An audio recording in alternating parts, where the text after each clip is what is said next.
Okay, thanks so much for having this presentation today. I'm going to cover the background for the work, provide highlights of our systems mapping project, looking at the landscape of decarbonizing existing single-family homes in the Bay Area, and explain how that evolved into our current project of evaluating costs and pathways for electrifying existing single-family homes in San Mateo County. To get us started, let's talk about why to electrify existing homes. The big reason is to reduce methane. When the 6th assessment report from the IPCC came out in August, it was the first time the report dedicated an entire chapter to short-lived climate forcers that included methane. Methane is the largest component of natural gas. It has a global warming impact 84 times higher than CO2 over a 20-year period. So it's responsible for almost a quarter of global warming. The report indicates that significantly cutting methane quickly has two big benefits. It both curbs global warming and improves indoor air quality. Early in 2020, as the County of San Mateo began working on an update to our Community Climate Action Plan, my colleague Ivana Andrade recognized that electrifying existing homes was going to be an important measure for achieving our climate action targets. Three big opportunities to reduce methane use in homes are space heating, water heating, and cooking.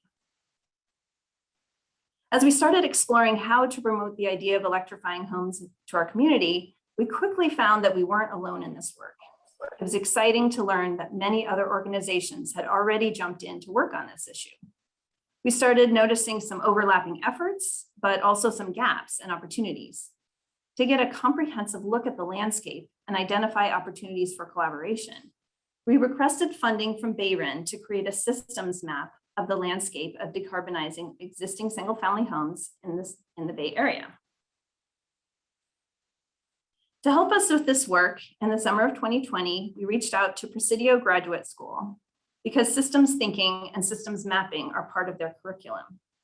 Dr. Marcia Willard from Presidio's consulting arm, PGS Consults, helped us facilitate our systems mapping project. So what is a systems map? It puts the thing you're trying to impact at the center of the diagram, in this case, decarbonization of existing single-family homes, and then looks at all the elements and organizations that have influence on that. This graphic is the initial very simple sketch Marcia gave us to give us a feel for how to get started. Our process included 4 meetings. We hosted 2 stakeholder workshops at the beginning and end, and 2 focus groups in the middle. And this happened in late fall and winter of 2020. The stakeholder workshops, I'll get into that next. Okay, the first stakeholder workshop was in October. The participants represented different viewpoints. We had many folks from public agencies and nonprofits working on this issue, but also some contractors and real estate professionals and experts in policy development and financing. We started by looking at 6 primary parts of the system listed on this slide and identifying who was involved in those areas and what elements made things easier and what added friction. Next, we hosted 2 separate focus groups to dive into areas of particular interest and complexity, contractors and homeowners. We started from the premise that they were already interested in electrification. So this could build on the great research that the Building Decarb Coalition already did about attitudes and interest in electrification. In these focus groups, we wanted to understand what barriers people were encountering when they wanted to move forward. We also asked participants for their ideas of what would make things work better. And that was my favorite part because they had really creative and helpful ideas. I don't have time to share all of the ideas, but I'll tell you that they fell into 4 categories, and I'll just highlight one from each category. So the first was program design. A major theme that got discussed was how to overcome the homeowner's tendency to wait until equipment fails to try to electrify. One idea we talked about was having a heat pump water heater loaner program so that when a water heater fails, the contractor can quickly install a loaner gas water heater while working toward getting a heat pump water heater permitted and installed over the next few days. The second category was information and education. The group had thoughts about how to enhance BayREN's home advisor service. In particular, homeowners really wanted a comprehensive roadmap for how to electrify their home, so they wouldn't make mistakes that would paint them into a corner as they work to electrify their home over time. The third category was about grouping people together. Contractors in particular were interested in networking with each other, and homeowners hoped for an ambassador program to learn from others who had already done this work. I'll pause to give a shout out now to say that since the systems mapping project ended, a few months later, the Campaign for Fossil-Free Buildings has started an electric home ambassador program to do this very thing. And the fourth category was policy and regulations. A lot of ideas were shared in this category too. In particular, I'll note that there was a special interest in having a low electricity rate for homes that are all electric, no gas. We wrapped up the systems mapping project by getting the stakeholders back together to review the ideas from the focus groups. Our goal was to prioritize what we called interventions, to find ones that would potentially have the most impact and benefit from regional collaborative action. These were the top 4. You'll see that 2 of them are rebates.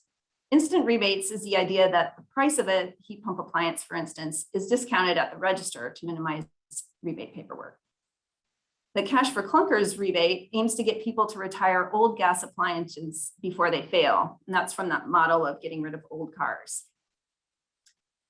The financing item is looking at how to bring private capital into the mix using public capital to make the financing more affordable. And finally, simplifying permitting was a fan favorite. This is what the final systems map looks like. Things in blue are positive influences. Things in red are negative influences or friction in the system. And the more arrows you see around something are things that need special attention or have a major influence. I was obviously only able to hit the highlights today. For more details, the full report is posted on the County of San Mateo's website. And thank you to Denise for finalizing that report for publication. So the last thing I'd like to share is a project that spawned from this systems mapping. It was originally Kim Springer's brainchild, but then the idea really took shape when we heard from homeowners that they wanted a comprehensive roadmap for electrifying their home. We got some more funding from BayREN to develop case studies of 10 homes in San Mateo County.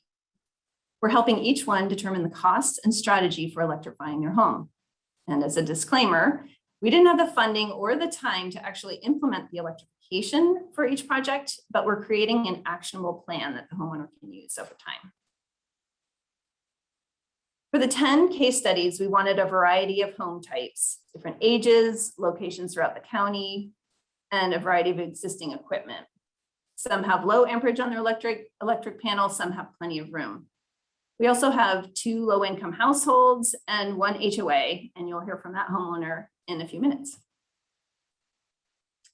Through this process, we're exploring different pathways for electrifying. The consultants leading this project, Josie Gaylord and Tom Cabot, who you'll hear from next, are working closely with each homeowner to help them figure out what makes sense for their particular home. In particular, they're looking at whether it makes sense to electrify all at once with financing or implement upgrades over time. So I will stop there, and that gives you a preview of what you'll hear next. Thank you.